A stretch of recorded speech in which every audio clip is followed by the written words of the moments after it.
الحمدللہ رب العالمین والصلاة والسلام علی سید الانبیاء والمرسلین وعلی آلہ واصحابہ اجمعین الی یوم الدین۔ الحمدللہ آج 24 ستمبر 2023 کو سنڈے کے دن ہمارا یہ پبلک سیشن نمبر 113 منعقد ہونے جا رہا ہے۔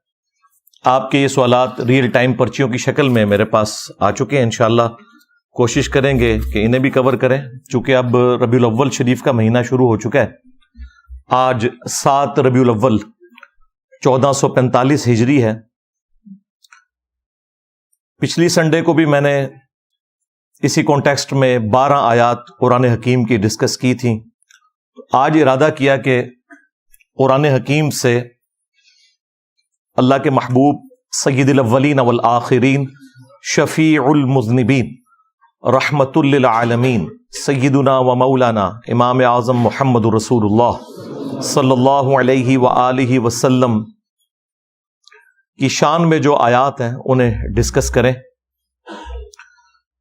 اب جب میں نے ان کو لسٹ ڈاؤن کرنا شروع کیا تو وہ تو درجنوں میں جا رہی تھیں، لیکن میں چاہ رہا تھا کہ 12 ربیع الاول کی نسبت سے 12 کریٹیکل آیات ہم سلیکٹ کریں ان میں سے، اور پھر انہیں ایک خاص انٹلیکچول ترتیب دیں، اور اس کے کانٹیکسٹ میں جو کراس ریفرنس کے طور پر آیات اور احادیث آتی ہیں انہیں میں ڈسکس کروں، جو بھی اس وقت اللہ تعالیٰ میرے ذہن میں ڈال دے انشاءاللہ تعالی۔ تو وہ 12 آیات ہم نے 12 ربیع الاول شریف کی نسبت سے سلیکٹ کی ہیں، آج انشاءاللہ انہیں ڈسکس کریں گے۔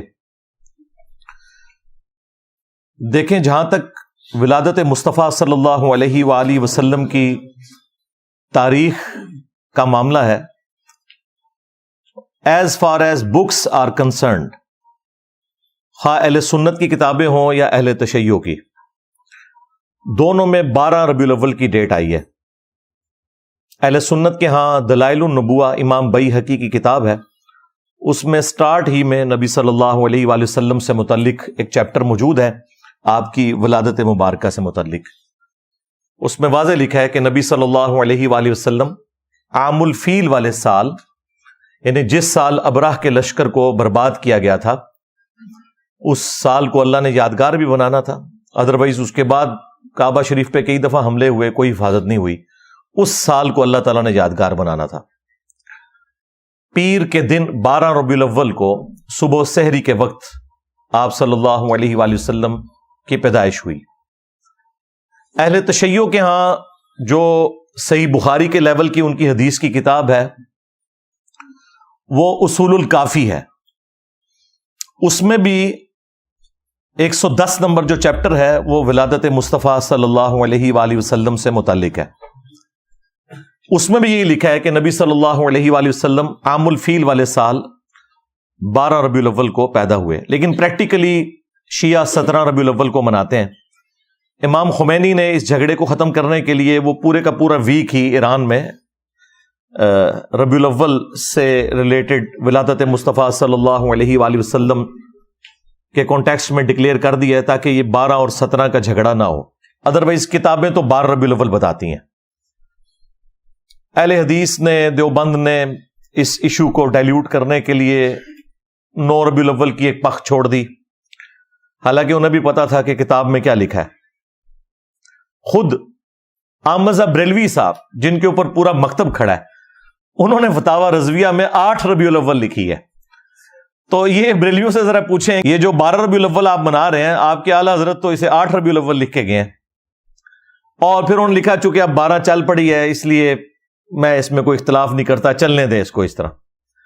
اچھا، اس سے بھی بڑھ کر ان کے اعلیٰ حضرت کے بھی جو اعلیٰ حضرت ہیں، جن کے اوپر پورے کا پورا تصوف کا سلسلہ قادریہ کھڑا ہے، شیخ عبد القادر جیلانی المتوفی 561 ہجری، انہوں نے غنیت الطالبین میں 10 محرم لکھ دی ہوئی ہے۔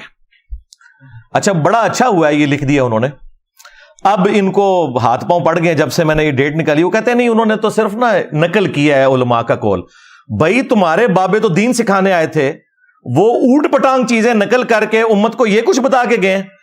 یعنی ہم قرآن و سنت کی روشنی میں جو کمزور چیزیں ہیں جو صحیح چیزیں ہیں ان کو ڈسٹنگوش کر کے پبلک کے سامنے رکھتے ہیں کہ بھائی یہ صحیح بات ہے، تو وہاں پہ ان کو پھر بتانا چاہیے تھا نا کہ 12 ربیع الاول بھی کوئی ڈیٹ ہے. انہوں نے 10 محرم الحرام کی ڈیٹ کو نقل کیا، ظاہر علماء سے نقل کیا، اسے انڈورس کیا، اس کی مخالفت کے لیے نقل نہیں کیا. ہمارا صرف معصومانہ سوال ہے، آپ کا تو بابوں کے بارے میں عقیدہ ہے کہ وہ دل کے حال جانتے ہیں، وہ فنا فی الرسول ہوتے ہیں، وہ فنا فی شیخ ہوتے ہیں، اور فنا فی اللہ ہوتے ہیں، پتہ نہیں کیا کیا ٹرمز انہوں نے ڈیوائز کیے ہیں تصوف میں. اور جو باباؤں کے بابا ہیں آپ کے شیخ عبد القادر جیلانی، جنہیں آپ اولیاء کا سردار کہتے ہیں، ان کو تو اپنے نبی کی تاریخ پیدائش ہی نہیں پتا، اگے کے کم ٹرنا ہے. جو کہ ہمارے ہر اسٹوڈنٹ کو ہم نے دلائل النبوہ کا حوالہ بتا دیا ہے، امام بیہقی کی کتاب کا. اور یہ حدیث کی کتاب شیخ عبد القادر جیلانی رحمت اللہ علیہ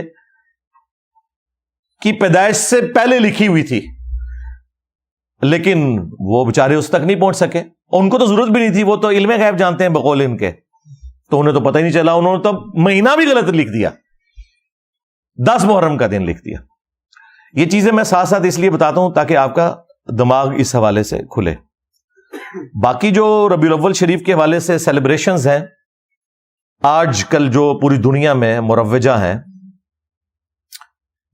ان کا ثبوت پہلے 600-650 سال تک نہیں ملتا.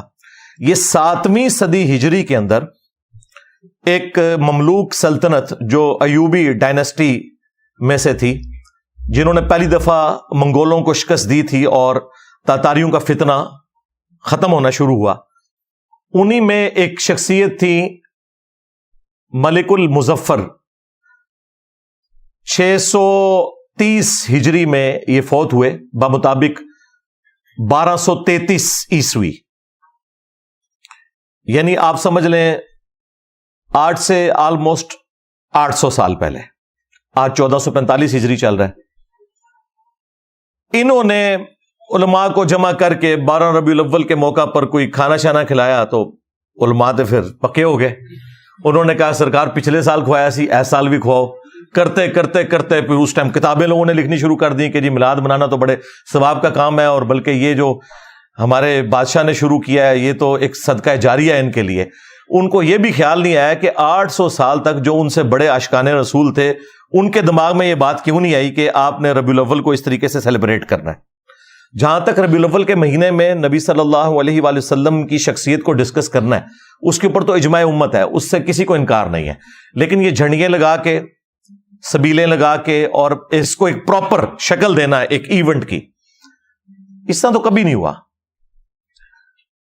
میں خلفائے ثلاثہ کی بات نہیں کرتا، ہو سکتا ہے کہ یہ کہیں کہ ان کے زمانے تک حدیثیں شاید ان تک نہیں پہنچی تھی، لیکن جو چوتھے خلیفہ تھے سیدنا علی ابن ابی طالب، وہ 5 سال تک کوفے میں رہے ہیں. تینوں خلفاء کے ساتھ ان کا وقت گزرا ہے.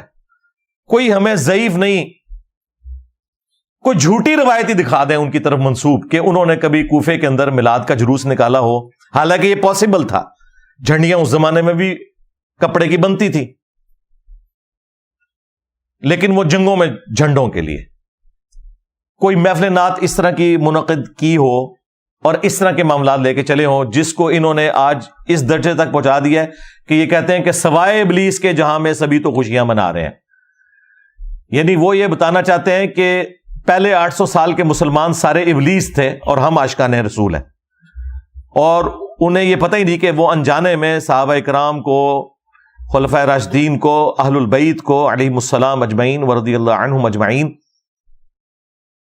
گستاخی کے فتوے کی زد میں لے کے آ رہے ہیں، کیونکہ ان کے زمانے میں تو یہ کچھ نہیں ہوا. پھر اس کو جو ترویج ملی ہے نا زیادہ، وہ آٹومانم امپائر جو تھی سلطنت عثمانیہ، 1588 عیسوی کے اندر، آج چل رہا ہے 24 ستمبر 2023، 1588 عیسوی میں جو سلطنت عثمانیہ تھی، انہوں نے اپنی امپائر کے اندر آفیشلی 12 ربیع الاول کی چھٹی ڈکلیئر کر دی. یعنی پھر پراپرلی اس پورے مسئلے کو گود لے لیا انہوں نے، اور پھر وہ سارے کا سارا سلسلہ چلتا رہا. یہی وجہ ہے کہ آپ کو ہمارے بریلوی علماء کہتے نظر آئیں گے کہ جی یہ وہابیوں کے آنے سے پہلے تو وہاں میلاد کے جلوس نکلتے تھے مکہ مدینے میں. جناب وہ جو نکلتے تھے مکہ مدینے میں جلسے جلوس، وہ 400 سال پہلے اسٹارٹ ہوئے تھے. اور جو پہلے 800 سال کے مسلمان ہیں جو جلسے جلوس نہیں نکالتے تھے، ان کے بارے میں آپ کا کیا عقیدہ ہے؟ یہ کہتے ہیں نہیں پرانے بزرگوں کو نہیں مانتے. سرکار پرانوں کے نہیں، درمیانوں کو نہیں مانتے. پرانے تو ہیں صحابہ کرام، خلفائے راشدین، اہل البیت علیہم السلام، تابعین، تبع تابعین. تمہارے بزرگ آئے 800 سال بعد اور امت کو ایک تحفہ دے کے چلے جائیں تو وہ پرانے کہاں سے ہو گئے؟ 800 سال بعد تو ہم بھی پرانے ہو چکے ہوں گے. جی پرانے بزرگ، پرانے نہیں سرکار، درمیانے. پرانے تو ہے ہی نہیں ہے. اور اسی صدی کے اندر، 7ویں صدی ہجری کے اندر، ایک اور بادشاہ آیا، ملک المنصور قلاوون. اس نے 678 ہجری کے اندر، 8 سے 800 سال پہلے، کوئی منت مانی تھی. اس نے پکڑ کے گنبد خضرا رکھ دیا نبی صلی اللہ علیہ وآلہ وسلم کی قبر اطہر کے اوپر. اس ٹائم یہ گرین کلر کا نہیں تھا، وہ وائٹ کلر کا ہوتا تھا. اس کو گرین کلر ہوئے بمشکل 200 سال ہوئے ہیں. 1837 عیسوی میں، آج سے آلموسٹ 200 سال پہلے، سلطنت عثمانیہ کے لوگوں نے اس کا کلر گرین کیا. پہلے یہ وائٹ تھا.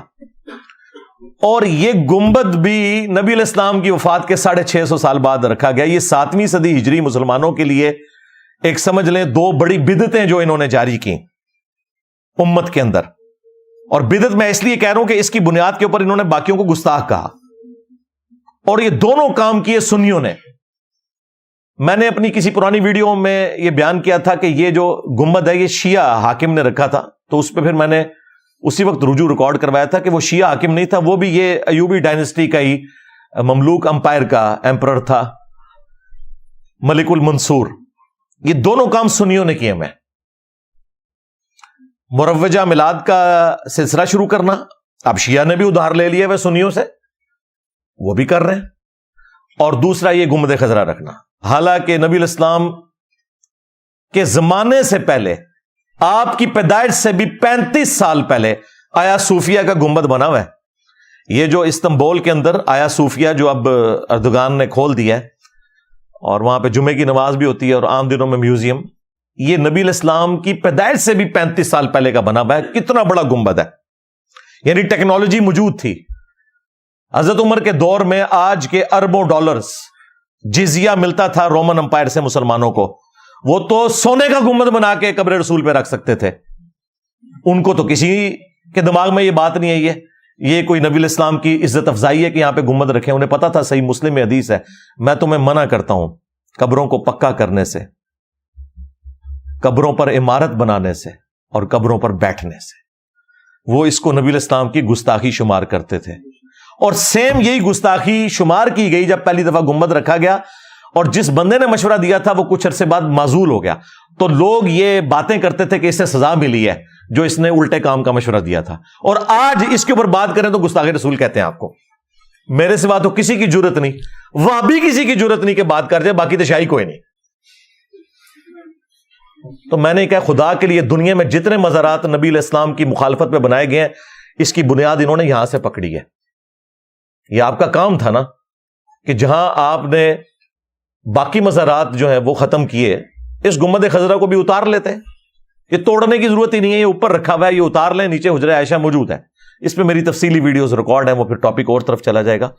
بہرحال 1926 کے اندر سعودی حکومت نے جو باقی مزارات تھے وہ سارے ختم کر دیے جو بقیہ غرقد میں تھے. اور سب سے بڑا کام جو انہوں نے کیا کہ 400 سال تک جو امت کی جمعیت کو آٹومانم امپائر نے توڑا، خانہ کعبہ میں 4 مسلح ڈالے ہوئے تھے انہوں نے.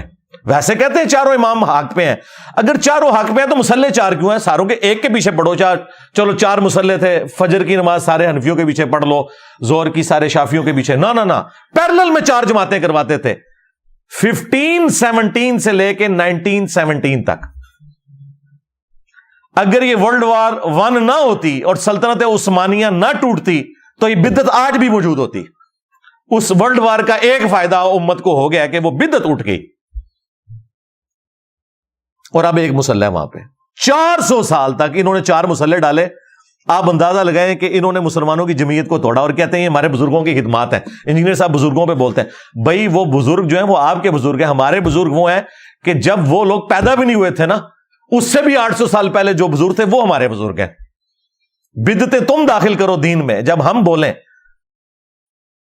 ایک غریب تو بدتمیز نہ سوئے تو میرے نبی سا ہے ہی کوئی نہیں, تیرے بابے تھے شے ہی کوئی نہیں, لے جاؤ بابے تو دبو انہوں جا کے اٹھ.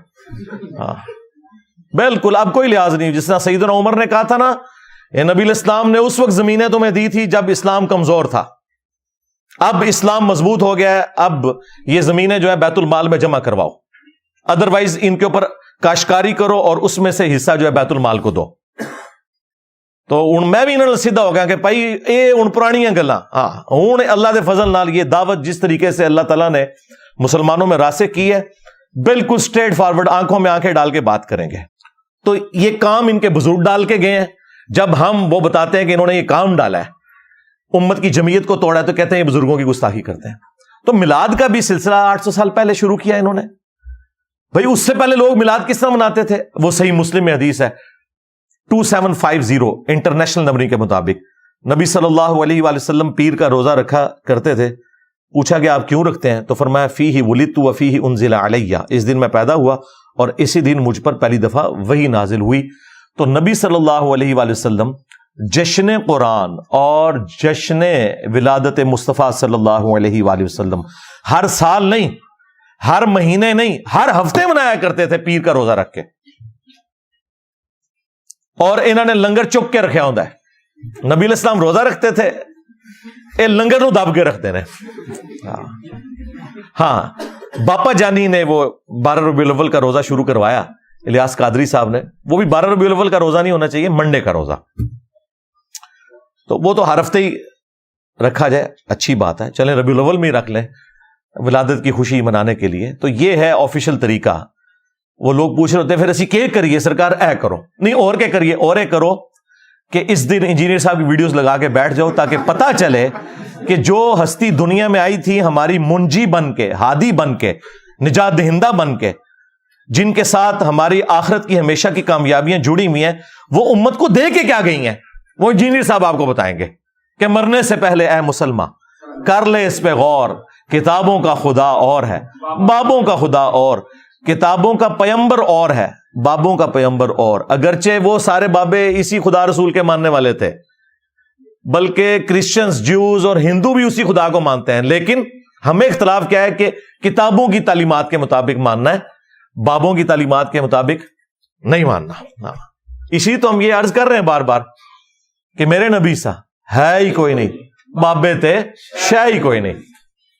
جب یہ آپ کو جذباتی ڈاکٹرن پڑھائے نا, اور دیکھیں جی 12 ربیع الاول کا دن ہے, 2 گھر ہیں, ایک گھر میں جھنڈیاں لگی ہوئی ہیں, لائٹنگ ہوئی ہوئی ہے, اور دوسرے گھر میں کچھ نہیں ہے. آپ خود فیصلہ کریں عاشق رسول کون ہے.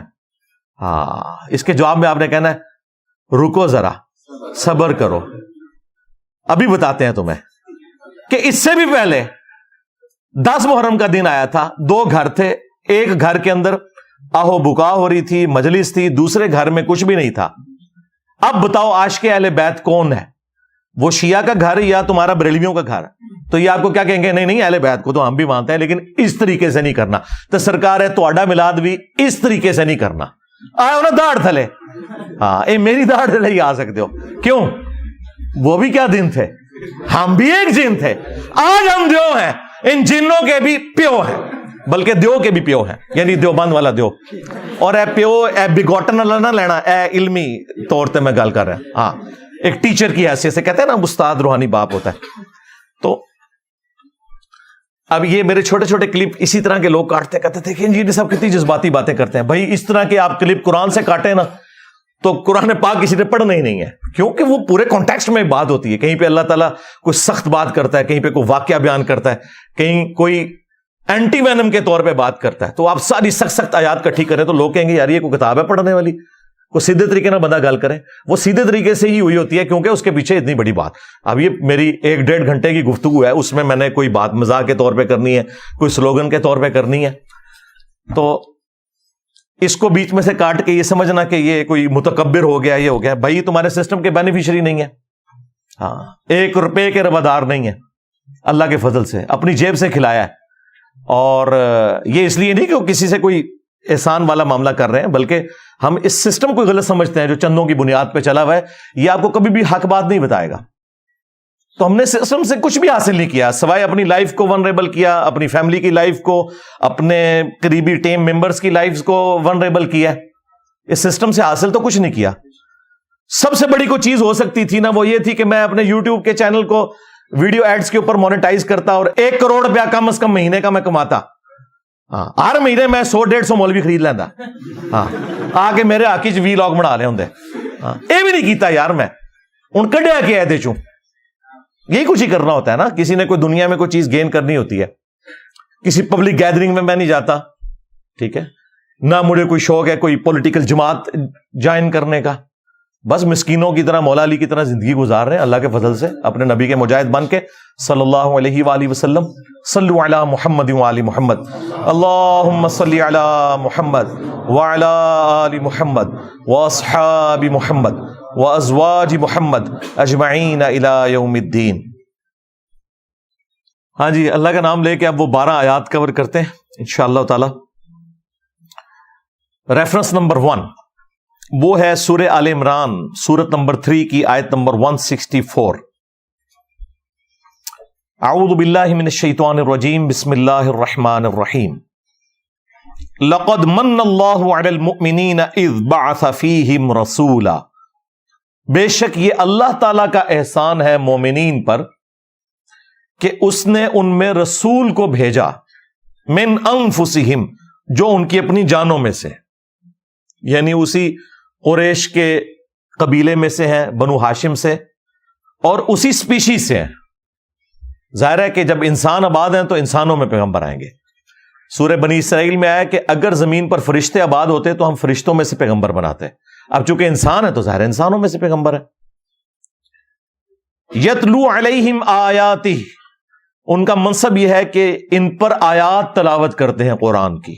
ویزکیہم، اور انہیں پاک کرتے ہیں قرآن کی برکت سے. ان کے دل کے اندر جو قدورتیں ہیں، جو شرکیہ عقائد و نظریات ہیں، جو اخلاقی برائیاں ہیں، ان سے ان کا تزکیہ کرتے ہیں. وَيُعَلِّمُهُمُ الْكِتَابَ وَالْحِكْمَةَ، اور انہیں کتاب اور حکمت کی تعلیم دیتے ہیں. وَإِن كَانُوا مِن قَبْلُ لَفِي ضَلَالٍ مُبِينٍ، اور اس قرآن کے نزول سے پہلے، نبی صلی اللہ علیہ وآلہ وسلم کے مبعوث ہونے سے پہلے یہ لوگ کھلی گمراہی میں تھے. کون؟ صحابہ اکرام. قرآن کے نزول سے پہلے کھلی گمراہی میں تھے، اور ہم لوگ قرآن آنے کے بعد بھی کھلی گمراہی میں ہیں، چونکہ قرآن حکیم سے ہم اپنا تزکیہ نہیں کرتے. وَأُوحِيَ إِلَيَّ هَذَا الْقُرْآنُ لِأُنذِرَكُمْ بِهِ وَمَنْ بَلَغَ. اے نبی تم فرماؤ قرآن مجھے اللہ نے اس لیے وحی کیا تاکہ اس کے ذریعے میں تمہیں بھی تبلیغ کر دوں، اور جس تک یہ کتاب پہنچ جائے وہ بھی اسی قرآن کے ذریعے تبلیغ کرے. یہ انسٹرومنٹ آف دعوت ہے نبی صلی اللہ علیہ وآلہ وسلم کا. اب دیکھیں کتنی زبردست بات ہے. اللہ تعالیٰ نے اپنے محبوب صلی اللہ علیہ وآلہ وسلم کی دنیا میں تشریف آوری کو اپنی طرف منسوب کیا ہے کہ یہ میرا احسان ہے.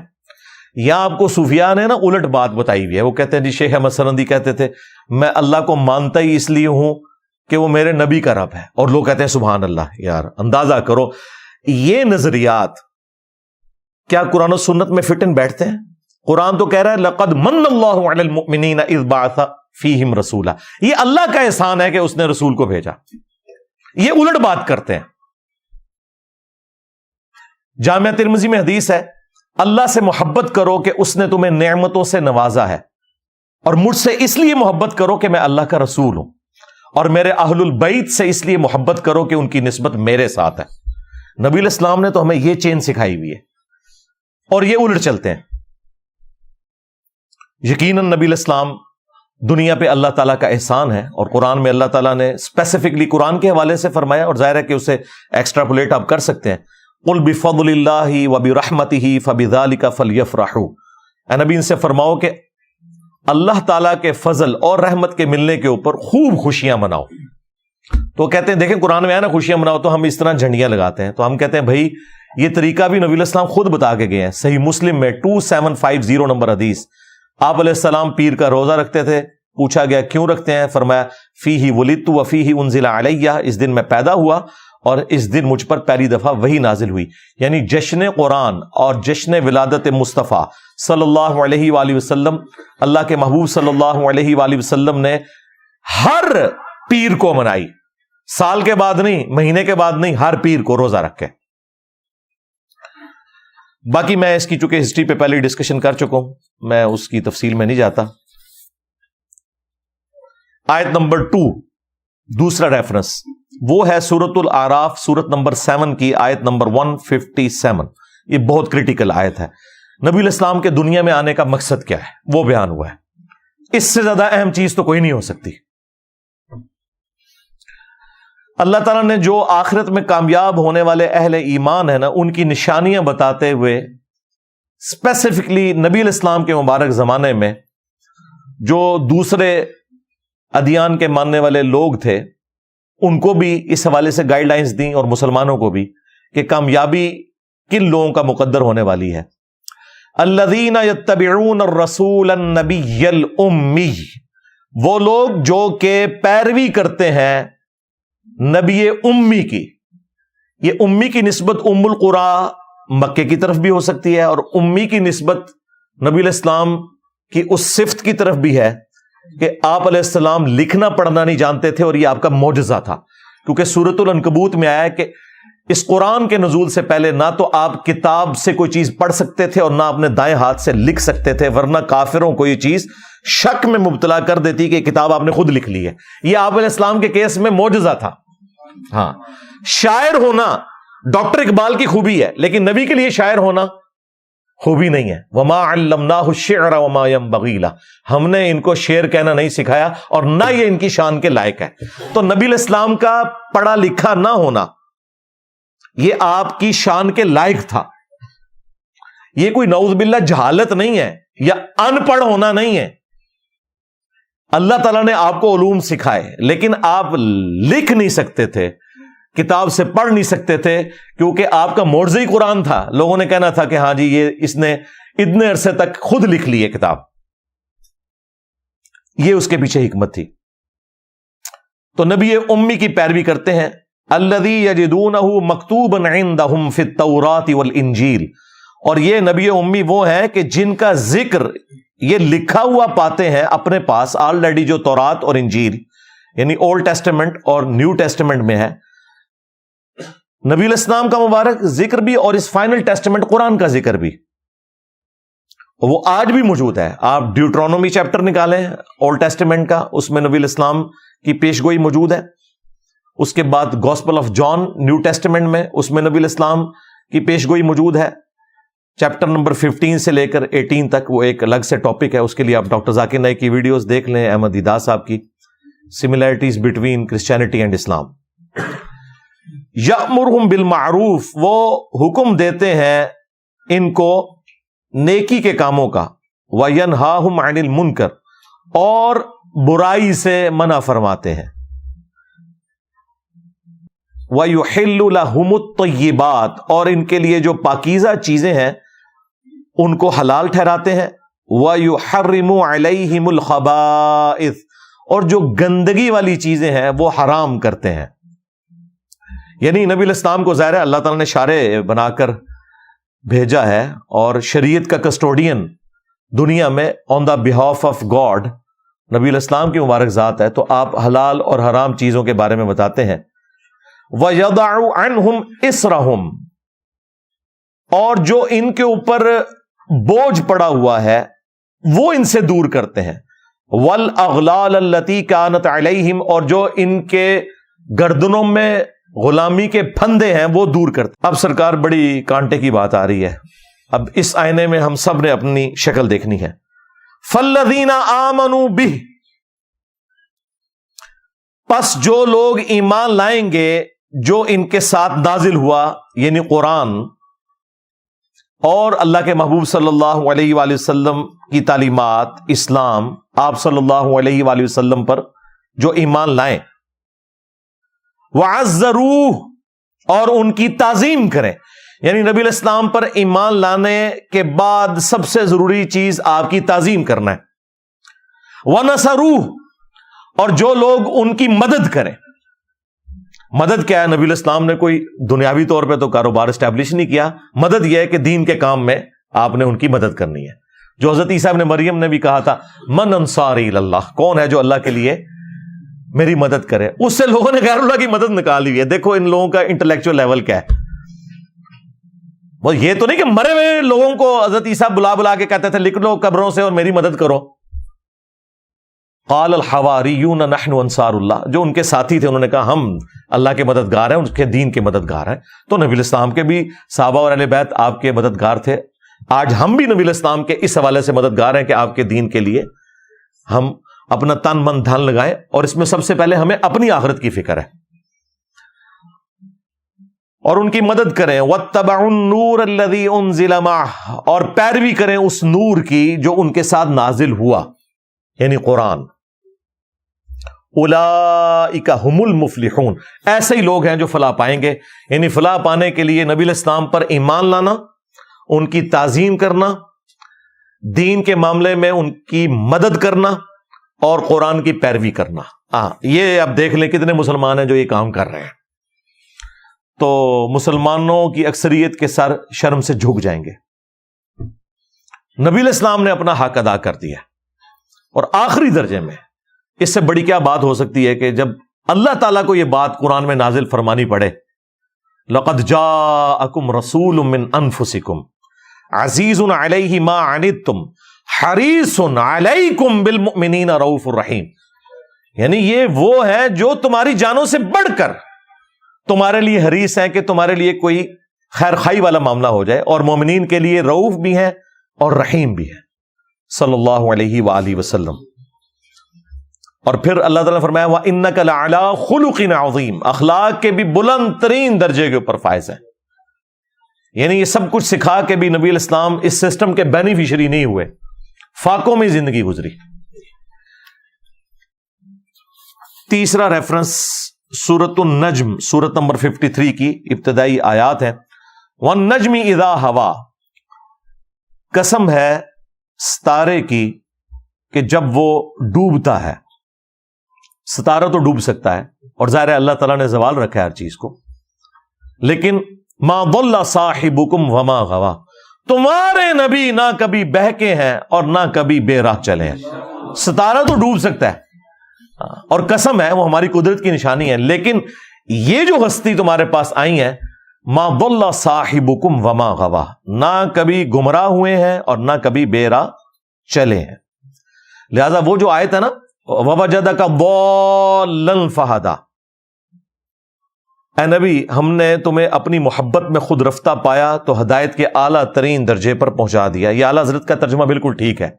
یہ جو وہابیوں نے ترجمہ کیا دیوبند اور اہل حدیث نے، وہ بالکل گستاخانہ ترجمہ ہے. نبی کے کیس میں جب یہ لفظ آئے گا نا ضال، تو اس میں محبت میں خود رفتہ پانا. اب کوئی پوچھ سکتا ہے اس کا اسلوب کیا ہے؟ قرآن میں ہی موجود ہے. حضرت یوسف علیہ السلام کے بھائیوں نے جو کہ صحابہ تھے اپنے والد کے، یعقوب علیہ السلام کے، اپنے ابا جان کے بارے میں کہا ان ابانا لفی ضلال مبین، بے شک ہمارے ابا جان تو یوسف کی محبت میں ڈوب چکے ہیں. حالانکہ وہاں وہی لفظ ضلال آیا ہوا ہے، لیکن وہاں کیا وہ یہ تو نہیں کہہ رہے تھے ہمارے ابا جان گمراہ ہو چکے ہیں، نہیں، محبت میں ڈوب چکے ہیں.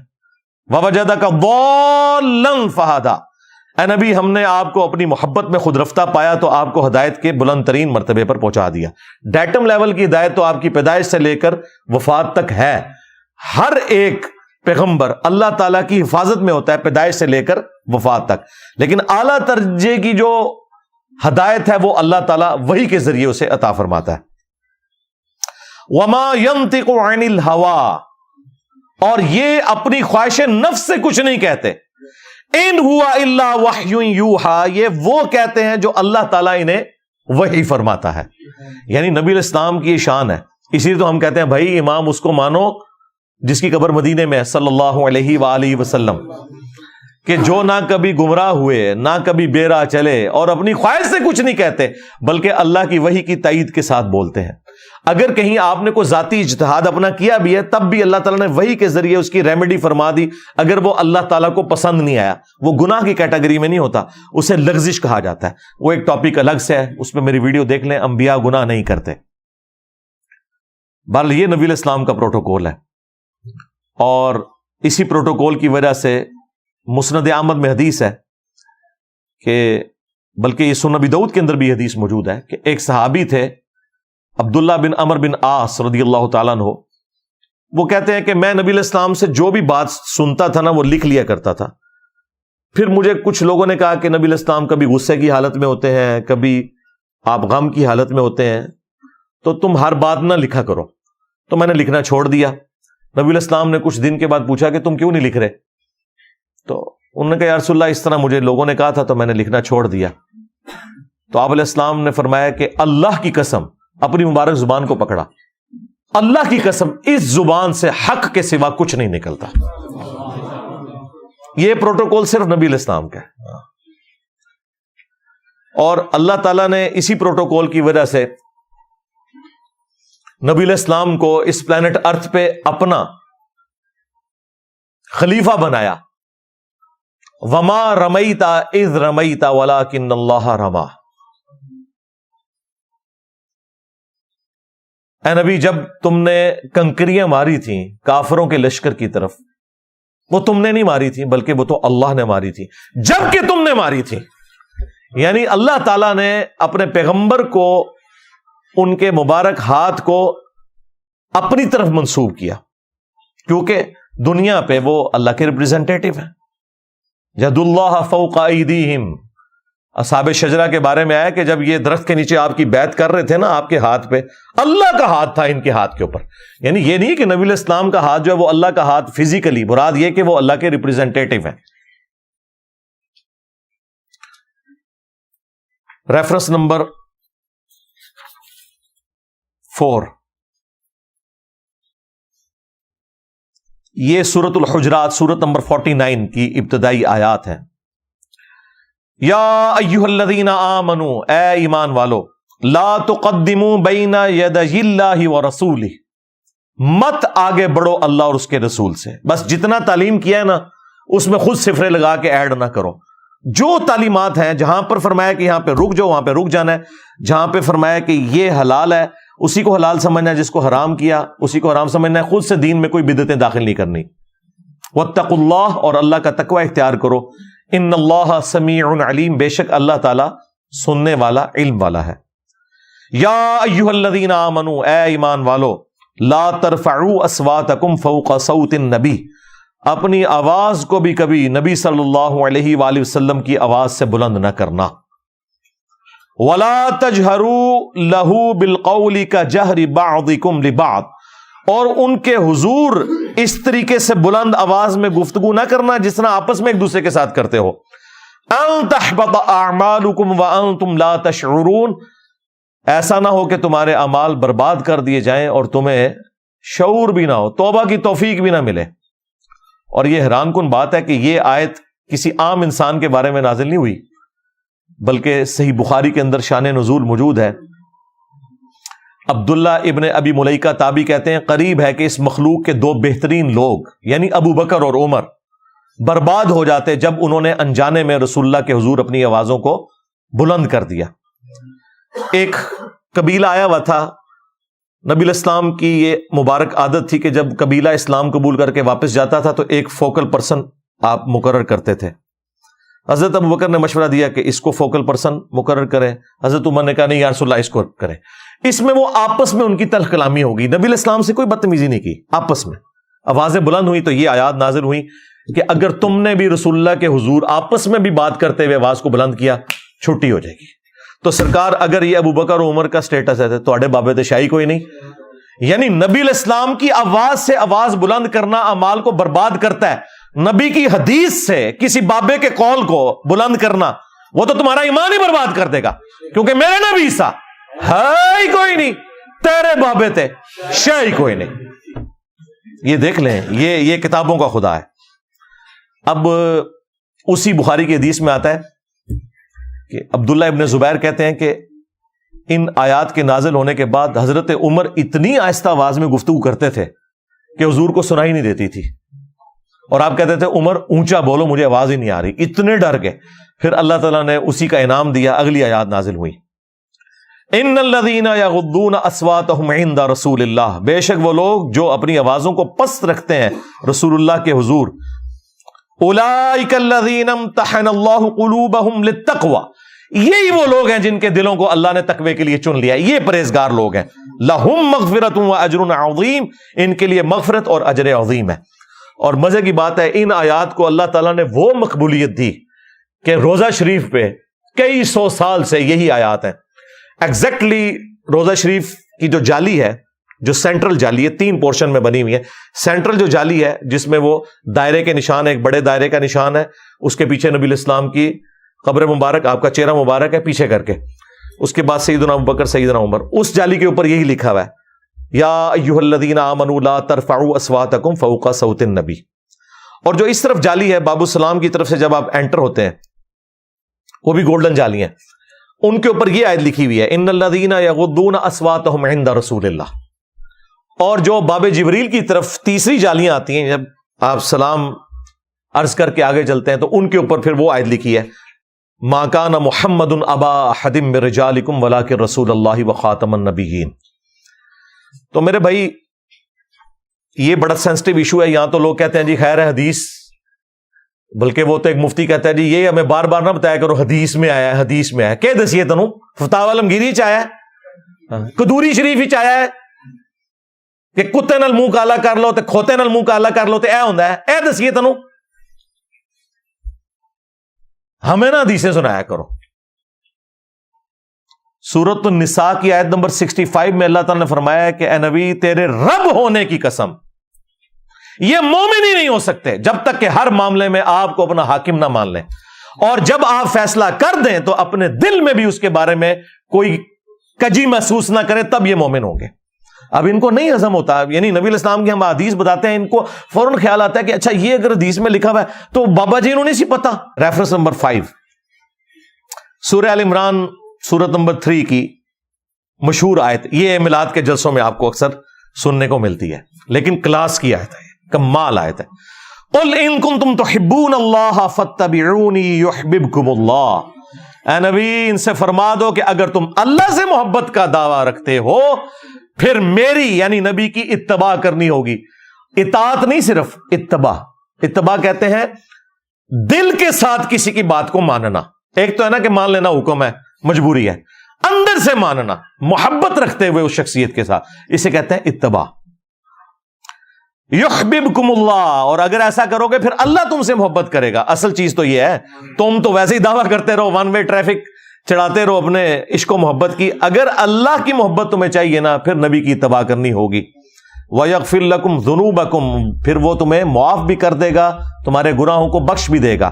وَاللَّهُ غَفُورٌ رَحِيمٌ، اور اللہ تعالیٰ بخشنے والا رحم فرمانے والا ہے۔ قُلْ أَطِيعُوا اللَّهَ وَالرَّسُولَ، اے نبی ان سے فرماؤ اطاعت کرو، حکم مانو اللہ کا اور اس کے رسول کا۔ فَإِن تَوَلَّوْا، اور اگر یہ روگردانی کریں، فَإِنَّ اللَّهَ لَا يُحِبُّ الْكَافِرِينَ، تو اللہ تعالیٰ کو کافروں سے کوئی محبت نہیں، سیدھا کافر۔ لیکن پاکستان کے شناختی کارڈ میں مسلمان ہی، بے فکر ہو، کوئی مسئلہ نہیں، ہاں اللہ کے نزدیک کافر نا، ایتھے مسلمان ہو، جنازہ بھی پڑھاں گے، ہاں انشاءاللہ تعالیٰ قبر بھی بناواں گے، سب کچھ کریں گے، ہاں اللہ کے حضور اگر نافرمانی کے ساتھ موت آئی ہے تو اللہ کے حضور تو پھر یہی ہے۔ اور اسی کو سپورٹیو سورہ نساء میں وہ آیت ہے من یطع الرسول فقد اطاع اللہ، جس نے رسول کا حکم مانا اس نے اللہ کا حکم مانا۔ کہتے ہیں جی قرآن کافی ہے، سنت کا کہاں لکھا ہوا ہے؟ جی سنت کا لکھا ہوا ہے نا، جس نے رسول کا حکم مانا اس نے اللہ کا حکم مانا۔ سنت کو ماننا قرآن ہی کو ماننا ہے، قرآن ہی نے ہماری رہنمائی کی ہے سنت کی طرف، اور سنت ہی کا ریٹن ریکارڈ ہے احادیث کی شکل میں۔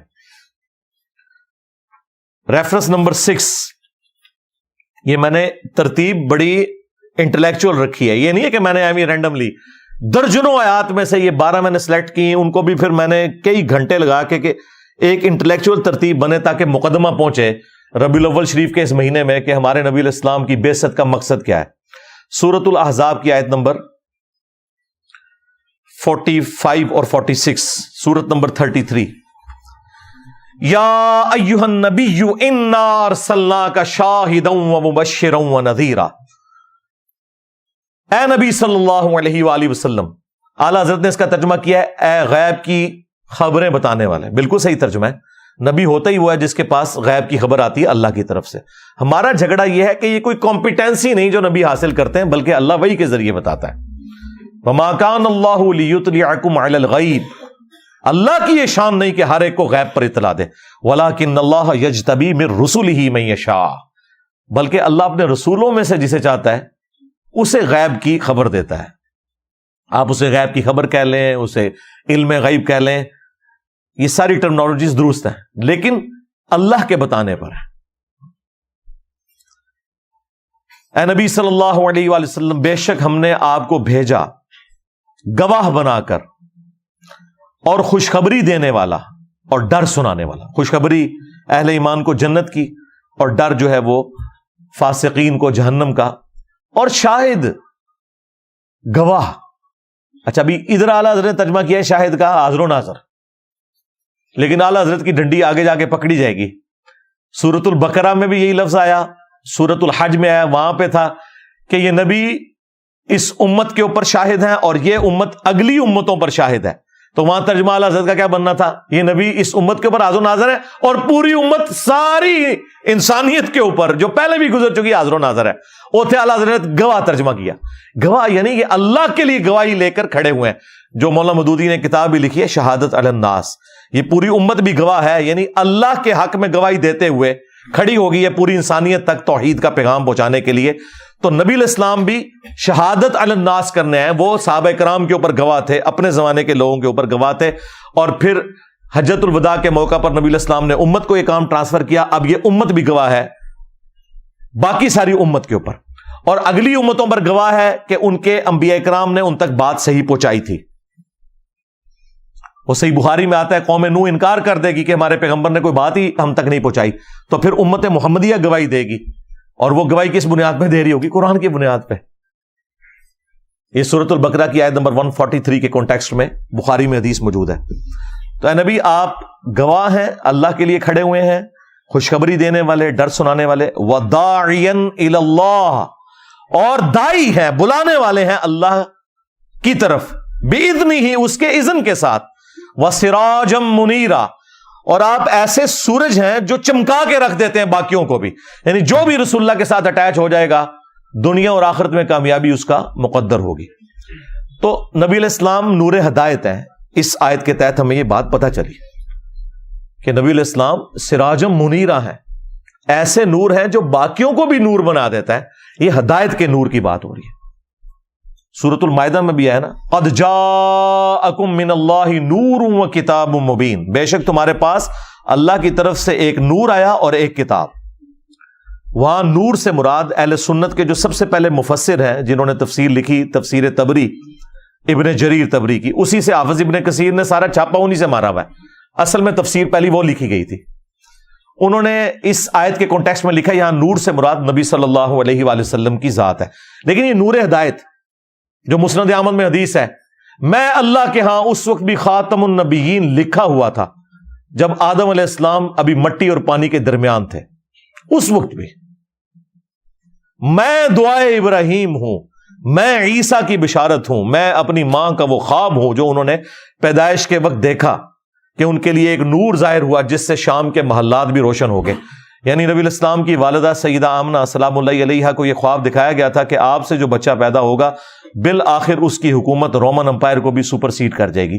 تو نبی علیہ السلام نور ہدایت ہے. نبی علیہ السلام تو بہت بڑی ہستی، خلفائے راشدین، اہل البیت، صحیح بخاری، صحیح مسلم، یہ سب کے سب نور ہدایت ہیں الحمدللہ.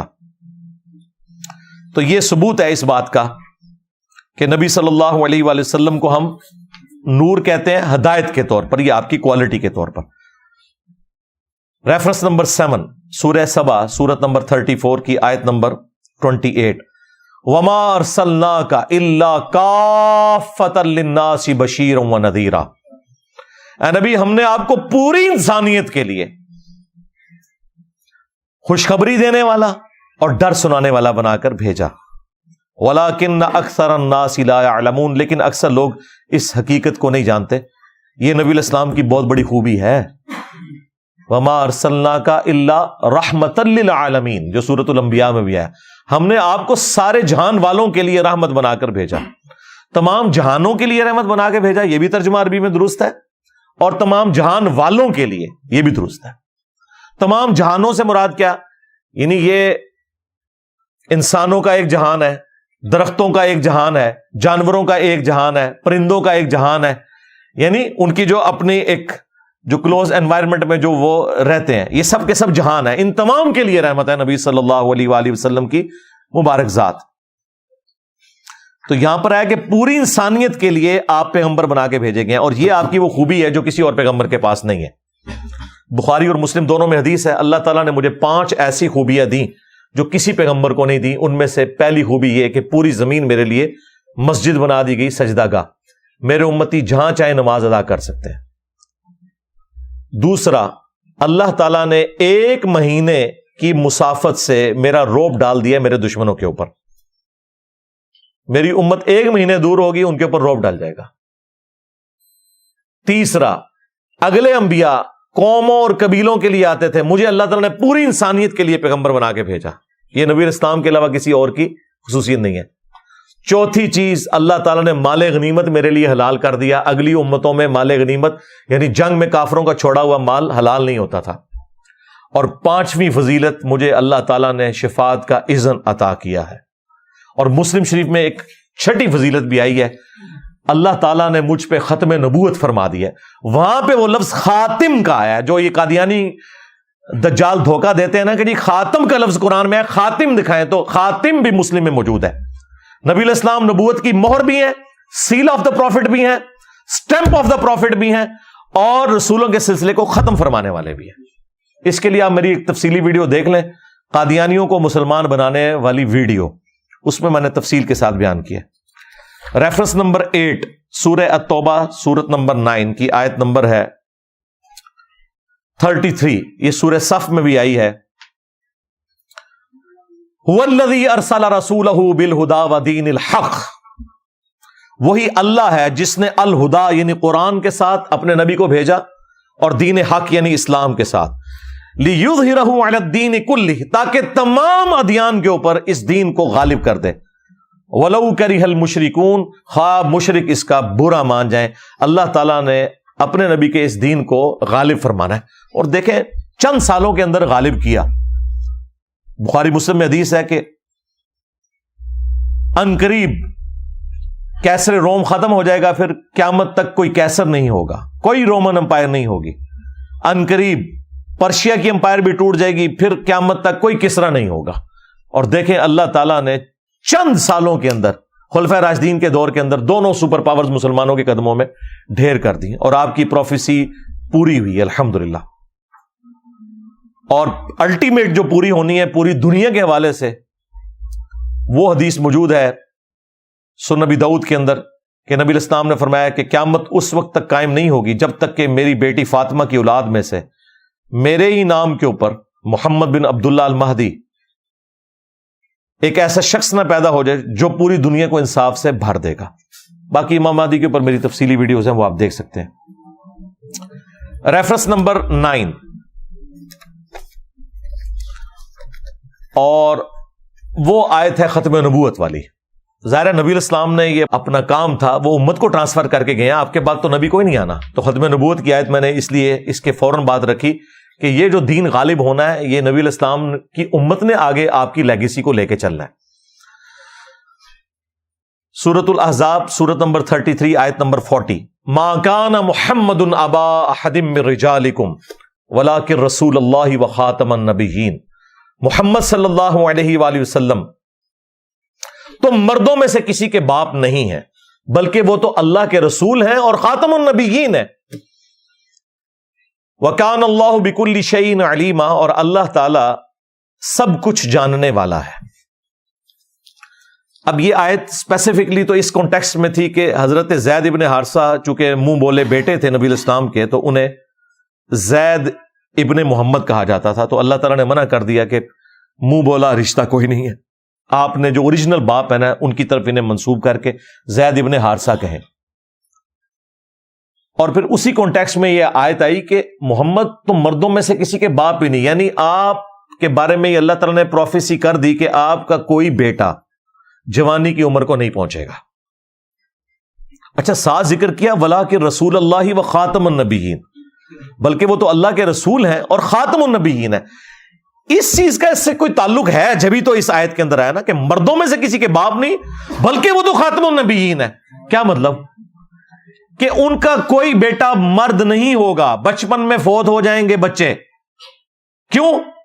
وَلَٰكِن رسول اللہ و خاتم النبیین، چونکہ وہ اللہ کے رسول ہیں اور ایسے رسول کے جو خاتم النبیین ہے. تو ختم نبوت کا تقاضا یہ ہے کہ آپ کا کوئی بیٹا جوانی کی عمر کو نہ پہنچے، ورنہ یہ اللہ تعالیٰ کی رحمت کا تقاضا تھا کہ اگر ابراہیم کا بیٹا پیغمبر ہے تو رسول اللہ کا بیٹا بھی پیغمبر ہونا چاہیے. تو اللہ تعالیٰ نے ان کے بیٹوں کو بچپن ہی میں موت دے دی کیونکہ آپ خاتم النبیین ہیں. اچھا یہ جو میں تشریح کر رہا ہوں نا، یہ تشریح بالکل فٹ ان بیٹھتی ہے صحیح بخاری میں ایک صحابی کے قول کے اندر. صحیح بخاری میں عبداللہ ابن ابی اوفا کا قول موجود ہے. یہ 86 ہجری میں فوت ہوئے، نبی الاسلام کے بعد 75 ایئرز تک زندہ رہے. ان سے کسی نے پوچھا کہ آپ نے اللہ کے نبی کے بیٹے کی زیارت کی ہے جو بچپن میں فوت ہو گیا تھا؟ انہوں نے کہا ہاں، ابراہیم کی میں نے زیارت کی ہے جو ماریہ قبطیہ سے پیدا ہوئے تھے، وہ تو بچپن میں ہی فوت ہو گئے، دودھ پینے کی عمر میں ہی. اور پھر ساتھ عبداللہ ابن ابی اوفا نے کہا کہ وہ بچپن میں اس لیے فوت ہو گئے کہ نبی علیہ السلام خاتم النبیین ہے، اگر وہ زندہ رہتے تو پیغمبر ہوتے، لیکن چونکہ رسول اللہ خاتم النبیین ہیں اللہ تعالیٰ نے بچے کو بچپن میں موت دے دی. اچھا قادیانیوں نے اب کیا دجل کیا ہے، وہ ایک حصہ اٹھاتے ہیں کہ دیکھیں جی صحابی کہہ رہے ہیں کہ اگر نبی کا بیٹا جوان ہوتا تو نبی ہوتا، اس کا مطلب ہے کہ نبوت جاری ہے. حالانکہ آگے انہوں نے فرمایا کہ وہ مرا اس لیے ہے، اللہ نے اسے موت اس لیے دی ہے کہ چونکہ نبی علیہ السلام خاتم النبیین ہے. تو یہ تو ختم نبوت کے حق میں دلیل تھی، انہوں نے آدھی بات اٹھائی. وہ آپ میری ویڈیو دیکھیں قادیانیوں کو مسلمان بنانے والا کلپ، اس میں میں نے ان کے سارے جو ڈرامہ بازیاں انہوں نے کی ہیں نا وہ ایکسپوز کی ہیں. سب سے بڑا ڈرامہ ان کے ساتھ یہ لگا ہوا ہے کہ یہ اور تو چیزیں چھوڑ دیں، اپنا نماز کا طریقہ ذرا بخاری مسلم سے چیک کریں، یہ حنفی ہیں. ہاں دیکھیں یہ بات امت کو آ کے ہم نے پہلی دفعہ بتائی ہے. یہ آپ کو رفع الیدین شروع کرنے پہ کہتے تھے اے ہن تسی قادیانی ہو جاؤ گے، اوے حنفی دیوبندیو، حنفی بریلویو، آپ کی طرح ہی حنفی قادیانی نماز پڑھتے ہیں، ان کا رفع الیدین سے کیا لینا دینا؟ جس طرح وہ بخاری مسلم کے منکر ہیں نا، تم بھی بخاری مسلم کے منکر ہو. تو یہ جتنے بھی فرقے ہیں یہ سب کے سب اگر قرآن و سنت کے دلائل کی روشنی میں اپنے آپ کو خود چیک کریں تو انہیں پتا چل جائے گا کہ انہوں نے کیا دو نمبری کی ہوئی ہے ان کے بزرگوں نے ان کے ساتھ، بلکہ ان کے بزرگوں نے کیا کام ڈالا ہوا ہے ان کے فرقے کے ساتھ. Reference number 10، third last. اب یہ ذرا سخت باتیں شروع ہونے لگی ہیں ہمارے حوالے سے، میں نے اس کو اینڈ پہ رکھا تھا تاکہ اپنی ذمہ داری بھی ذرا ہم فیل کریں نا. وہی بات جو نبی علیہ السلام کے حق میں آئی تھی کہ آپ شاہد ہیں، جس کو انہوں نے حاضر و ناظر کہا، وہ تھا اللہ کے لیے گواہی دے کر اس انسانیت کے اوپر آپ صلی اللہ علیہ وآلہ وسلم نے حجت تمام کیا اور اس امت نے بھی یہی کام کرنا ہے. آخری آیت ہے سورۃ الحج، سورۃ نمبر 22 آیت نمبر 78، وَجَاهِدُوا فِي اللَّهِ حَقَّ جِهَادِهِ، اور دیکھو اللہ کی راہ میں جہاد کرو جیسا کہ حق ہے. جہاد کوشش، وہ کوشش قتال بھی ہو سکتی ہے میدان جنگ میں، وہ کوشش تزکیہ نفس بھی، بلکہ مسلمان نے تو ہر وقت ہی جہاد کرنا ہوتا ہے، شیطان کے خلاف، اپنے نفس کے خلاف، اللہ کی فیور میں. وَاجْتَبَاكُمْ، اس نے تمہیں چن لیا ہے اے امت محمدیہ صلی اللہ علیہ وآلہ وسلم، ملت ابیکم ابراہیم، پیروی کرو اس دین کی جو تمہارے باپ ابراہیم کی ملت ہے. ہوا سماکم المسلمین، جنہوں نے تمہارا نام مسلم رکھا تھا، من قبل وفی ھذا، اس قرآن کے نزول سے پہلے اور اس کتاب میں اللہ نے بھی تمہارا نام مسلم رکھ دیا. کس لیے؟ لیکون الرسول شہیدا علیکم، تاکہ یہ رسول تم پر گواہ ہو. یہاں پہ اعلیٰ حضرت نے ترجمہ حاضر و ناظر نہیں کیا، گواہ کر دیا، کیونکہ آگے امت کو بھی حاضر و ناظر ماننا پڑنا تھا. وَتَكُونُوا شُهَدَاءَ عَلَى النَّاسِ، اور تم لوگوں پر اللہ کے لیے گواہی دیتے ہوئے کھڑے ہو جاؤ، اور تم لوگوں پر حاضر و ناظر. ہاں اسی میں کہتا ہوں ترجمہ آپ کسی کا بھی پڑھ لیں، ڈنڈی جہاں اس نے ماری ہے وہ پکڑی جائے گی، خود اپنے ترجمے میں اس کی ڈنڈی پکڑی جائے گی. فَأَقِيمُوا الصَّلَاةَ، پس نماز کو قائم رکھو، وَآتُوا الزَّکَاةَ، اور زکات دو، وَاعْتَصِمُوا بِاللَّهِ، اور اللہ کے ساتھ چمٹ جاؤ۔ اللہ کے ساتھ چمٹنا کیا ہے؟ قرآن کے ساتھ، نبی الاسلام کے ساتھ چمٹنا، اللہ کی رسی۔ وَاعْتَصِمُوا بِحَبْلِ اللَّهِ جَمِيعًا وَلَا تَفَرَّقُوا، سب کے سب مل کر اللہ کی رسی کو مضبوطی سے پکڑ لو اور فرقوں میں مت بٹو۔ نبی الاسلام نے قرآن کو اللہ کی رسی کہا ہے۔ غدیر خم کی حدیث، قرآن اور اہل بیت والی، مسلم شریف میں جو اوپر تلے 4 حدیث ہیں، اس میں قرآن کو اللہ کی رسی کہا گیا۔ اس میں ہدایت ہے، اس میں نور ہے، تم اللہ کی کتاب کو پکڑو، اس سے تعلق اپنا مضبوط کرو۔ اللہ کی کتاب اللہ کی رسی ہے، جو اسے پکڑے گا ہدایت پر ہوگا، جو چھوڑ دے گا گمراہ ہو جائے گا۔ اور پھر نبی الاسلام نے فرمایا دوسری بھاری چیز میرے اہل البیت ہیں، میں ان کے معاملے میں تمہیں اللہ کا خوف دلاتا ہوں۔ تو یہاں پر اللہ تعالیٰ نے کہا کہ اپنا تعلق اپنے رب کے ساتھ، قرآن و سنت کے ساتھ مضبوط کرو۔ ہوا مولاکم، وہی تمہارا پش پناہ ہے، تمہارا مولا ہے۔ فنعم المولا ونعم النصیر، تو کیا ہی اچھا مولا ہے اور کیا ہی اچھا وہ مددگار ہے۔ اللہ سے بڑھ کے کون ہو سکتا ہے؟ تو یہاں پہ آپ کا نام مسلم بتایا گیا ہے، بریلوی دیوبندی اہل حدیث شیعہ نہیں بتایا گیا، حنفی شافعی مالکی نہیں۔ وہ کہتے ہیں نہیں جی مسلمان ہی ہے نا سرکار، آپ کسی بھی بریلوی دیوبندی اہل حدیث شیعہ کی مسجد میں جائیں اور وہ آپ سے پوچھے کہ آپ کون ہیں اور آپ جواب میں کہیں کہ میں مسلم ہوں، تو وہ آگے سے آپ کو لازماً کہے گا میں کافر ہوں۔ یہ وہ جو چڑ جاتا ہے، یہی اشارہ ہے کہ یہ مسلم نام سے چڑھتے ہیں۔ اچھا اگر کافر نہیں ہو تو کسی مسجد میں مسلم کیوں نہیں لکھتے ہو؟ اپنے تو سارے بابے سال لگائے ہوئے ہیں، حنفی، دیوبندی، اہل سنت والجماعت حنفی دیوبندی، اہل سنت والجماعت حنفی بریلوی، بلکہ وہ لکھتے ہیں اور یہ واؤ کے ساتھ لکھتے ہیں، وہ کہتے ہیں انہوں نے ول پہ ہے، جو بندیاں نو ول پہ آ جائے تو بغیر ول والا جڑا جی نا وہ بریلوی لکھتے جے۔ مسلم کیوں نہیں لکھتے؟ بخاری مسلم میں حدیث ہے کہ قرب قیامت میں جب دجال نکلے گا اور عیسیٰ ابن مریم کے ساتھ مل کر مسلمان قتال کریں گے اس کے خلاف، تو اگر کوئی یہودی میدان جنگ میں کسی درخت یا پتھر کے پیچھے بھی چھپا ہوگا نا، تو درخت اور پتھر بھی بول اٹھے گا اور کہے گا اے مسلم، میرے پیچھے یہودی ہے، اسے قتل کرتے ہیں۔ یعنی عام حالت میں نہیں قتل کرنا، یعنی میدان جنگ کی بات ہو رہی ہے۔ وہاں پہ الفاظ ہیں یا مسلم، ایھا المسلم، یا بریلوی، یا دیوبندی، یا اہل حدیث، یا شیعہ نہیں ہے۔ ہاں، سوائے ایک غرقت کا درخت نبی الاسلام نے کہا وہ پناہ دے گا جس کی کاشت اسرائیل میں کثرت کے ساتھ کی ہے انہوں نے، بڑا گھنا قسم کا درخت ہوتا ہے، ایک جھاڑی ہے درخت نما، وہ پناہ دے گا، وہ یہودیوں کا درخت ہے۔ تو بس اس وقت کا انتظار کریں، اور اس وقت اگر آپ کو مسلم کی صدا آئی اور آپ نے پیچھے مڑ کے نہ دیکھا، یہ سمجھتے ہوئے کہ کوئی انجینئر صاحب کا اسٹوڈنٹ ہی نہ پکار رہا ہو، تو بدبختی کی موت ہی مر جائیں گے۔ آج سے ہی تیاری شروع کر دیں۔ ریفرنس نمبر 11 سورہ التوبہ، سورت نمبر 9 کی آیت نمبر 24۔ یہ تو ہمارے استاد ڈاکٹر اسرار صاحب جس طریقے سے بیان کرتے تھے وہ ان کا خاصہ تھا۔ وہ ڈاکٹر اسرار صاحب تو قرآن پھر اس طرح بیان کرتے تھے جس طرح قرآن نازل ہوا ہے۔ قرآن اس طرح نہیں نازل ہوا جس طرح طارق جمیل صاحب یا غامدی صاحب بولتے ہیں، قرآن اس طرح نازل ہوا ہے جس طرح ڈاکٹر اسرار صاحب بیان کرتے ہیں، اور نبی الاسلام بھی اسی طرح بیان کرتے تھے۔ صحیح مسلم میں حدیث ہے کہ جب نبی صلی اللہ علیہ وآلہ وسلم منبر پر چڑھتے تو آپ کی آنکھیں سرخ ہو جاتی، آواز بلند ہو جاتی، غصے میں اضافہ ہو جاتا، جیسا کہ کوئی جرنیل اپنی فوج کو تیار کر رہا ہو۔ تو یہ آنکھیں سرخ ہونا، آواز کا بلند ہونا اور غصے میں اضافہ ہونا ایگریسو سٹائل میں، یہ چیز تھی جس نے صحابہ کرام میں بجلی بھری تھی۔ اور یہ آیت تو پھر وہ ڈاکٹر سار صاحب جس طریقے سے بیان کرتے تھے، آیت نمبر 12 24 نمبر سورہ التوبہ آیت نمبر 24۔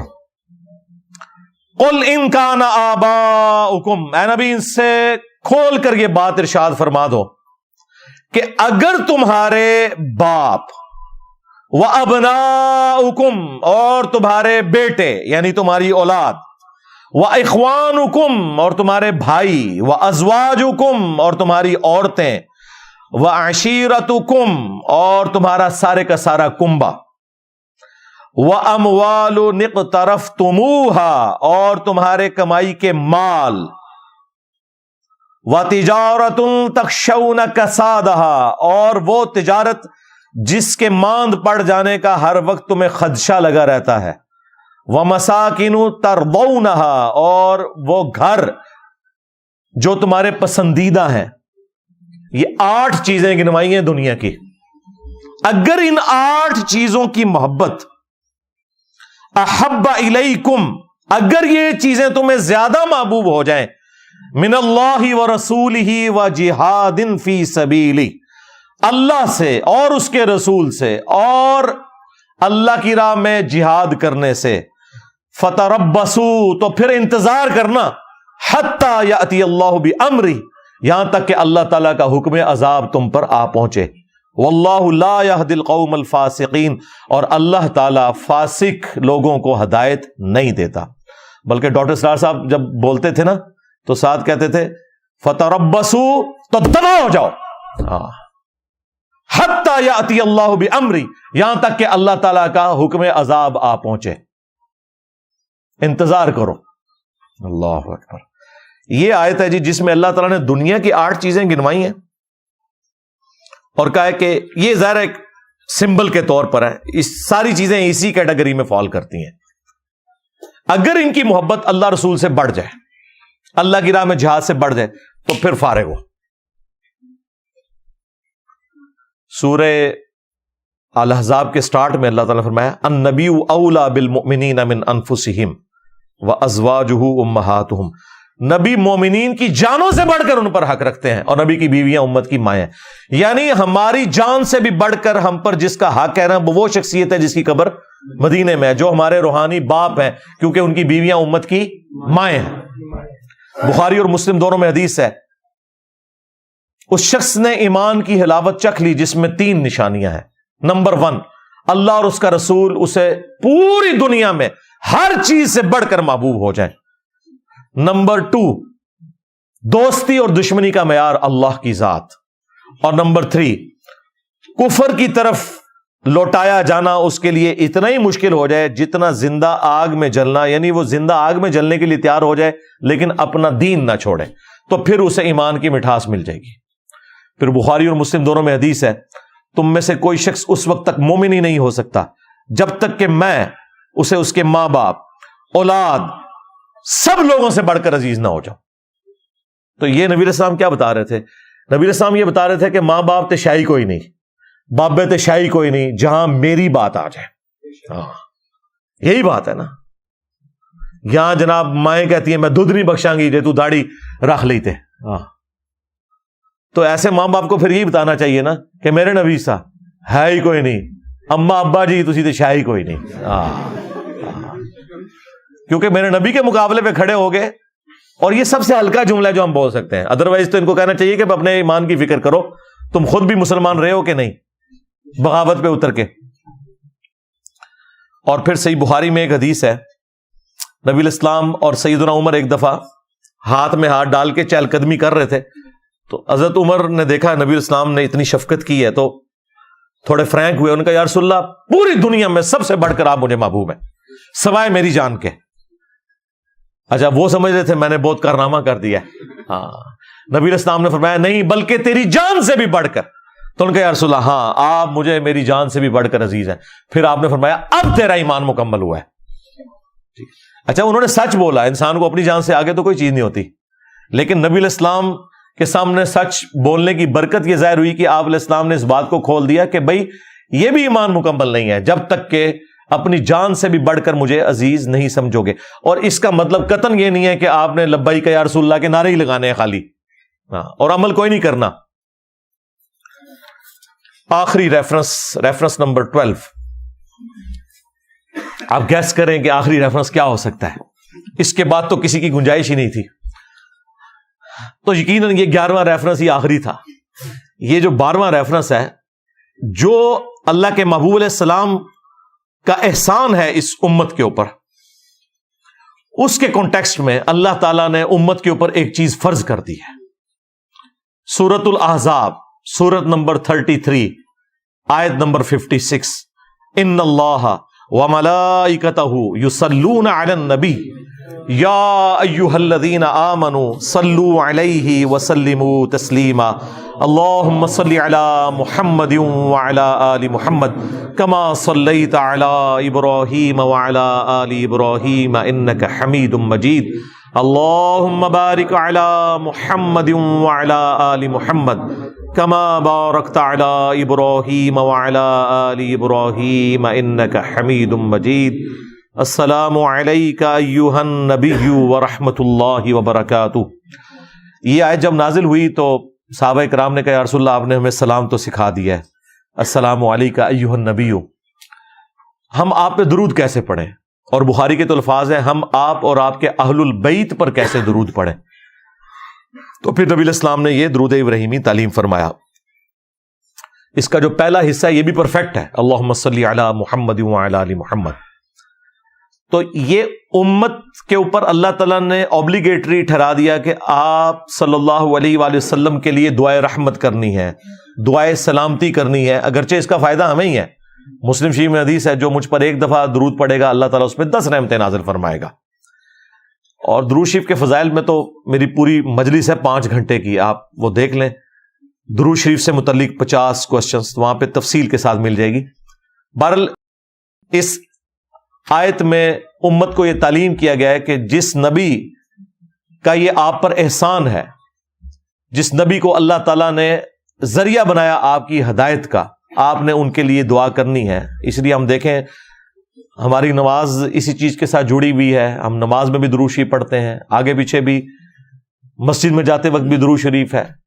اور درود شریف کو اپنا حرز جاں بنانا ایک مومن کی نشانی ہے الحمدللہ. باقی نبی الاسلام کو ہماری دعاؤں کی کوئی ضرورت نہیں ہے. وَرَفَعْنَا لَكَ ذِكْرَكَ, اے نبی ہم نے آپ کے لیے آپ کے ذکر کو بلند کر دیا ہے. دنیا میں جہاں کہیں بھی اللہ کا نام لیا جاتا ہے اذان کے اندر یا نماز میں, تو ساتھ رسول اللہ کا بھی نام مبارک ذکر ہوتا ہے. اشہدو ان لا الہ الا اللہ تو اشہدو ان محمد رسول اللہ, یہ ساتھ ہی ذکر ہوتا ہے. وَلَلْآخِرَةُ خَيْرٌ لَكَ مِنَ الْأُولَى, اے نبی آپ کا ہر آنے والا لمحہ گزرے ہوئے لمحے سے بہتر ہوگا. اس وقت نبی الاسلام کی جو زندگی ہے اللہ کی جنت میں, وہ اس زندگی سے بہتر ہے جو آپ دنیا میں گزار کے گئے ہیں. اور آپ کی قیامت کے دن کی زندگی اس برزخ کی زندگی سے بہتر ہوگی. ہر لمحے درود شریف جو اللہ بھیج رہا ہے اور اس کے فرشتے بھیج رہے ہیں, بے شک اللہ اور اس کے فرشتے درود بھیجتے ہیں نبی صلی اللہ علیہ وآلہ وسلم پر, تو نبی الاسلام کی تو شان ہر وقت بلند ہو رہی ہے. اللہ کا درود بھیجنا یہ ہے کہ اللہ تعالیٰ کسی کو نہیں کہتا, اللہ تو خود شان بلند کر دیتا ہے. یہ تو فرشتے یا ہم ہیں جو ہم کہتے ہیں اللہم صلی علی محمد, اے اللہ تو محمد صلی اللہ علیہ وآلہ وسلم پر رحمت نازل فرما. اللہ کو تو کسی کو کہنے کی ضرورت نہیں ہے. اللہ کا درود یہ ہے کہ اللہ تعالیٰ کہتا ہے میں نے اپنے نبی پر اتنی رحمتیں کی, میں نے اپنے نبی کے اتنے درجات بلند کیے. اللہ کو تو کسی کو کہنے کی ضرورت ہی نہیں ہے. تو یہ نبی صلی اللہ علیہ وآلہ وسلم کی خوبی ہے کہ آپ کا ہر آنے والا لمحہ گزرے ہوئے سے بہتر ہے. وَلَسَوْفَ يُعْطِيكَ رَبُّكَ فَتَرْضَىٰ, اور اے نبی وہ دن بھی آنے والا ہے, ہم آپ کو اتنا دیں گے کہ آپ اپنے رب سے راضی ہو جائیں گے. اور وہ دن ہے قیامت کا دن. ہاں, وہ صحیح مسلم میں حدیث ہے کہ نبی الاسلام ایک دفعہ بیٹھے ہوئے رو رہے تھے, تو حضرت جبرائیل علیہ السلام کو اللہ تعالیٰ نے بھیجا اور کہا کہ ہمارے محبوب کو سلام کہو کہ پوچھو کیوں رو رہے ہو. تو نبی علیہ السلام نے کہا میری امت میری امت. تو اللہ تعالیٰ نے پیغام بھجوایا کہ انہیں سلام کہو اور کہو کہ ہم آپ کی امت کے معاملے میں آپ کو قیامت والے دن رسوا نہیں کریں گے. تو یہ شفاعت ملنی ہے. عسیٰ ان یبعثک ربک مقاما محمودا, ان قریب وہ وقت آنے والا ہے کہ ہم تمہیں ایسے مقام پر فائز کریں گے اے نبی جہاں ہر شخص تمہاری تعریف کر رہا ہوگا. مقام محمود وہ مقام جہاں پر جو بندہ فائز ہے اس کی تعریف کی جائے. نبی الاسلام کے لیے وہ مقام محمود ہے. اور بخاری مسلم میں تفصیلی حدیث ہے کہ تمام انبیاء سے ہو کر اینڈ پہ نبی الاسلام کے پاس لوگ آئیں گے اور آپ کی دعا کی برکت سے شفاعت کا دروازہ کھلے گا. اور پھر جب شفاعت کا دروازہ کھلے گا پھر باقی انبیاء بھی شفاعت کریں گے, اللہ کے نیک بندے بھی شفاعت کریں گے, فرشتے بھی شفاعت کریں گے، لیکن نیک بندے وہ جنہوں نے اللہ کی عبادت کی ہوگی، جنہوں نے اپنی عبادت کروائی ہے وہ تو گئے، ہاں دنیا سے میری زبان تو گئے، آخرت اللہ دے عذاب وچ گئے۔ ہاں جنہوں نے کمٹمنٹ کے ساتھ زندگی گزاری ہے وہ شفاعت کریں گے، اس میں کوئی شک نہیں ہے، لیکن دروازہ نبی الاسلام کی مبارک دعا پہ کھلے گا۔ مسلم شریف میں واضح حدیث ہے، سب سے پہلے قیامت والے دن میں قبر سے نکالا جاؤں گا، سب سے پہلے میں شفاعت کروں گا، سب سے پہلے میری شفاعت قبول کی جائے گی۔ اور مسلم شریف میں ایک اور حدیث ہے، سب سے پہلے میں جنت کا دروازہ کھٹکھٹاؤں گا اور داروغہ جنت پوچھیں گے کون، میں کہوں گا محمد، تو وہ کہیں گے کہ مجھے حکم بھی یہی تھا کہ آپ کے نام کے اوپر دروازہ کھلے گا، صلی اللہ علیہ وآلہ وسلم۔ تو نبی الاسلام کو کسی چیز کی ضرورت نہیں۔ انا اعطیناک الکوثر، اے نبی ہم نے آپ کو ہر معاملے میں خیر کثیر عطا فرمائی ہے، آپ کی اولاد بھی کثرت سے، آپ کی شانیں بھی کثرت سے، آپ کی امت بھی کثرت سے۔ بخاری مسلم میں حدیث ہے کہ جنتیوں کا نصف میری امت سے ہوگا، آدھے جنتی میری امت سے ہوں گے۔ تو ہر معاملے میں اللہ تعالیٰ نے خیر کثیر عطا فرمائی ہے۔ فصل لربک وانحر، تو آپ اپنے رب کے لیے نماز پڑھیں، قربانی کریں۔ ان شانئک ھو الابتر، بے شک آپ کا دشمن وہی بے نام و نشان رہے گا، آپ کی شان تو بلند ہوتی رہے گی۔ انا کفیناک المستہزئین، اے نبی آپ کا جو لوگ مذاق اڑاتے ہیں ہم کفایت کر جائیں گے آپ کو ہر معاملے میں۔ دیکھ لیں جتنا انہوں نے نبی الاسلام کو ملائن کیا، پچھلے 100 سالوں میں آپ کو پتا ہے 60,000 کتابیں لکھی گئی ہیں نبی الاسلام کے خلاف۔ دنیا میں کسی انسان کے خلاف اتنی کتاب نہیں لکھی گئی۔ لوگ کہتے ہیں جناب جی انجینئر صاحب، سارے مولوی انجینئر صاحب کے خلاف ہو گئے نے۔ سرکار انجینئر نے نبی الاسلام کی مبارک دعوت کا جب بیڑا اٹھایا ہے تو یہی کچھ ہوگا، کیونکہ اس پلانٹ ارتھ پہ سب سے زیادہ مخالفت جس شخصیت کی ہوئی ہے نا، وہ شخصیت ہے جن کی قبر مدینے میں، اور اللہ تعالیٰ اپنے نبی صلی اللہ علیہ وآلہ وسلم کے دشمنوں کے خلاف خود انہیں کفایت فرمانے والا ہے۔ انا کفیناک المستہزئین، صلو علی محمد وآل محمد، اللہم صلی علی محمد وعلی آل محمد۔ وقال الذین لا يرجون لقاءنا لولا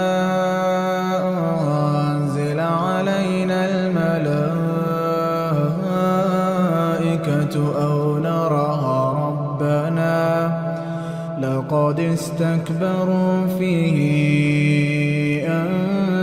أنفسهم وعتوا عتوا كبيرا يوم يرون الملائكة لا بشرى يومئذ للمجرمين ويقولون حجرا محجورا وقدمنا إلى ما عملوا من عمل فجعلناه هباء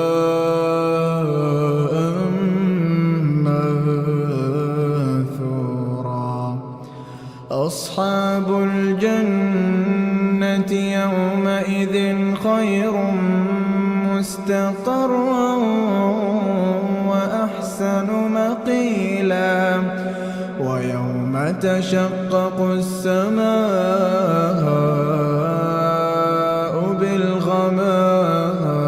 بالغمام ونزل الملائكة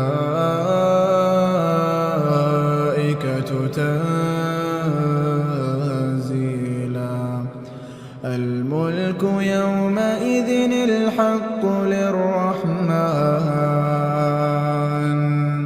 الملك يومئذ الحق للرحمن الملك يومئذ الحق للرحمن وكان يوما على الكافرين عسيرا ويوم يعض الظالم على يديه يقول يا ليتني اتخذت مع الرسول سبيلا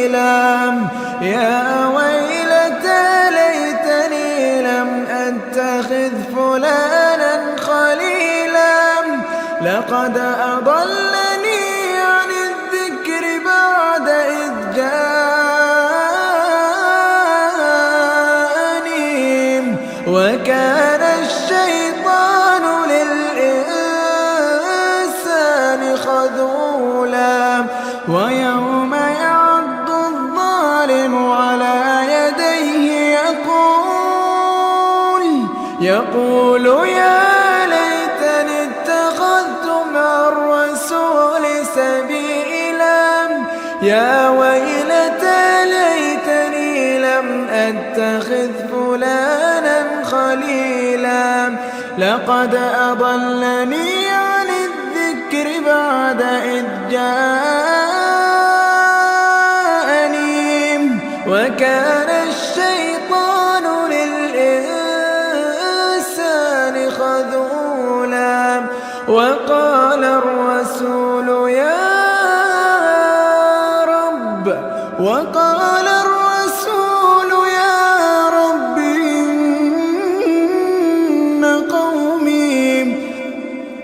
وقال الرسول يا رب إن قومي اتخذوا هذا القرآن مهجورا وكذلك جعلنا لكل نبي عدوا من المجرمين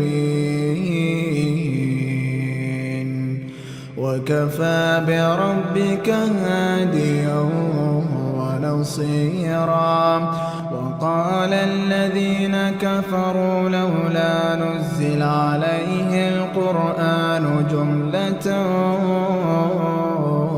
واحدة كذلك لنثبت به فؤادك ورتلناه ترتيلا ولا يأتونك